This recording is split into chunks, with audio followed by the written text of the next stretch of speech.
Hey everyone, it's Mark. Welcome to the training table. Today I want to talk about less lethal.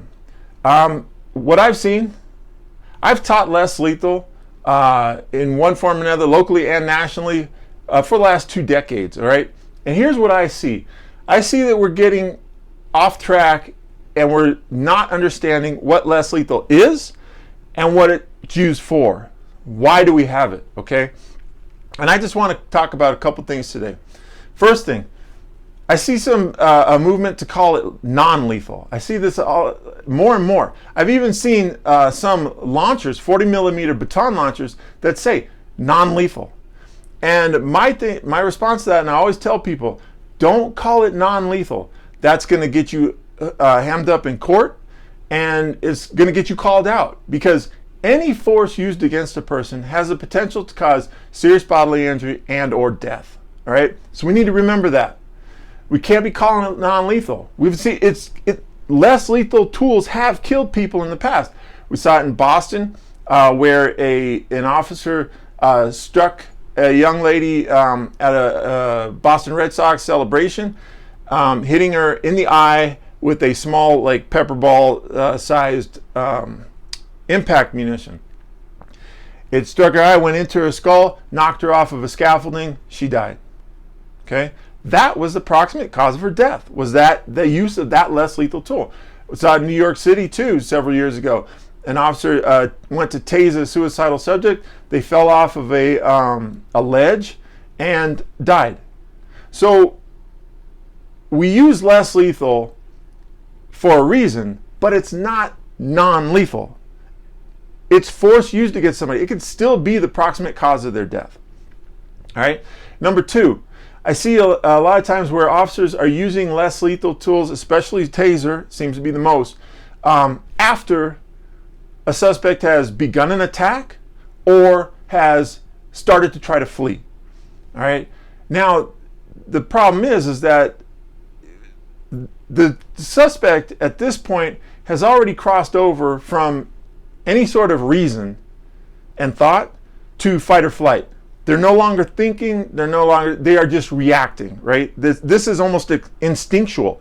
So for you to do something, which using less lethal is to gain compliance, to motivate them to be compliant, at this point is almost 0%.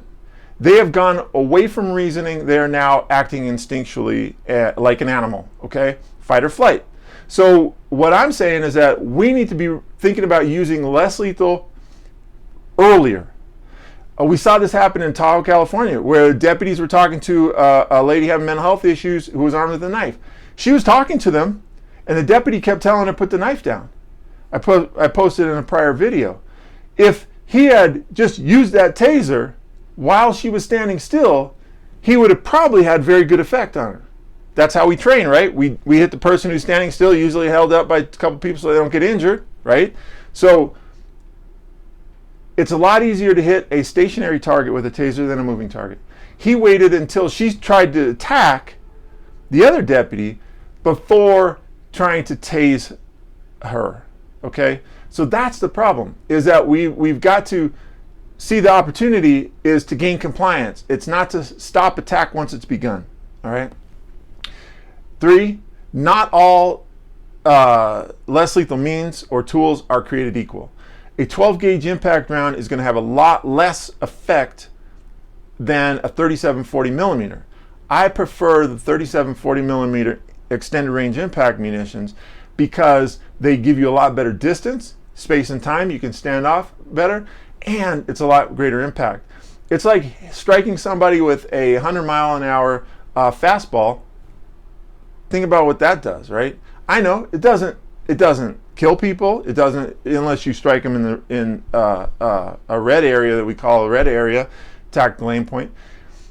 But it's going to be much more significant than a 12 gauge beanbag, okay? And it's going to have a lot more impact and be a lot than a taser with the 2 barbs coming out trying to impact a person. So understand that not all less lethal is created equal. It won't have the same effect. And if one doesn't have a good effect, another might have a better effect, the one that you're looking for. And also, likewise, not all chemical agents are going to affect people in the same way. So we need to understand that too. It's not going to be this, I put on there and it works fantastic like it did in training. Okay, the real world is different from the training world. Lastly, failure does not necessarily mean that you then move to lethal force. Killeen, Texas last year, an officer went to go deal with a person who was having a mental health break, a pastor, and he started to approach the officer. The officer tased him. It was effective. The pastor went down to the ground, locked up from the electrical current, but once the 5 seconds were done, the pastor stood back up. The officer then drew his gun and shot the pastor. Now, you might say, well, he was given a command to stop getting. The guy's having a mental health break. He's not listening. You just tased him, and but my point is, it may not be the move to shoot him. We're not dealing with some superhuman zombie here, right? Just because that didn't work doesn't mean, oh my God, now I've got to shoot and kill him. You just might be in a fight. And that's something we need to also be teaching our people, is that if you use your less lethal, or too late, or it doesn't work, you might just need to fight the person. It might not be, now I just shoot you. And I hear that a lot when I teach. I hear police officers and they kind of,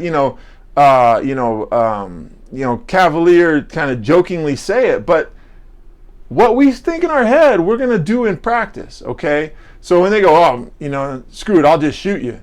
Well, it might not be just shoot, because I don't think we're also realizing the gravity of what we're talking about when we're using lethal force. And that's something we need to get back a better understanding of too.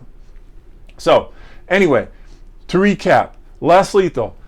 It's not non-lethal. It can seriously injure or kill somebody, okay? It's for compliance prior to an attack or an attempt to flee, right? They're not all created equal.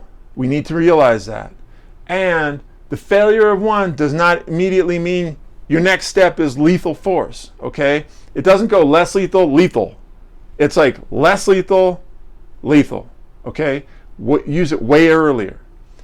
Hopefully this gave you some understanding, education. If you didn't know before, now you do know. Hey, if this means something to you, share it, pass it on. This is information I want everybody to know. Everybody. Law enforcement and civilians, okay?